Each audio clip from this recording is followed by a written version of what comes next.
Kutsilyo na ang ginagamit sa bakit pati itong malaking lagaring pangkahoy. Anong klaseng utak yan, Nyor? Di joke lang.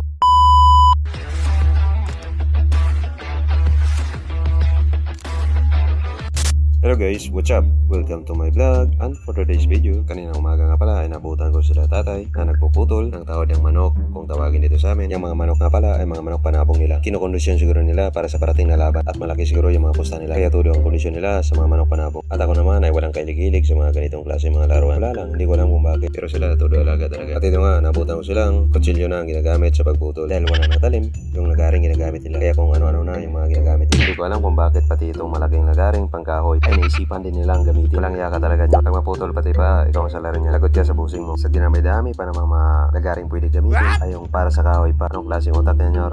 Di joke lang. At sa tinagal-tagal ng pagputol ay wala pa rin epekto. Sige lang, Nyor, tuloy mo lang yan. Hanggang hindi na mapakinabangan ang manok na yan. At yung manok na pinuputulan nila ng taod ay may isang panalo at walang kagalos-galos. Kaya lagot talaga kayo sa busing nyo. Pag maputol pati pa. At sa tinagal-tagal ng pagputol nila ay nakahanap rin sila ng lagaring pangputol dito. Yun nga, napakadali lang. Tignan nyo naman yung mga ginamit nila kanina. Halos pinipigilan ko lang yung pagtawa ko dito. Ayos talaga, putol pati pa nito. At ang lahi nga pala ng talisayan na yan ay iskulinda. Bata pa yan ang dumating dito sa amin. At yung isa naman na pinuputulan ay palahi ni tatay sa Pulo Malbar na galing pang Kalibo. At dinala lang dito ng asawa ng pinsan ko. At batang-bata pa lang yan, may isang taon pa lang. At yan na nga, natapos na nila maputulan lahat. Pera yung pa. Yung isa na yan ay iskulin, one time winner. At yung isa naman ay Pulo Malbar, batang-bata pa, hindi pa nakalaban. At yung isa na yan ay hindi ko alam kung ano yung lahi, pero may isang panalo na rin. Sana sa susunod na laban ay manalo ulit. At yan nga pala yung mga magagandang alaga. Siguradong may panalo ka talaga pag dumami. Yan nga pala ang mga anak ng dalawang inahing kambing namin. At napakadali lang alagaan. Wala pang gastos. Kaya kung ako ay mas maganda kung yan na lang yung alagaan nila. At yan ng mga 9 AM ay pumunta ako dito sa public market ng Altabas. At dahil tinda ngayon sa bayan nila ay paniguradang maraming nagtitinda. At marami ring mga mamimili na galing pa sa malalayong mga lugar. Dahil dito kasi sa bayan ng Altabas ang bagsakan ng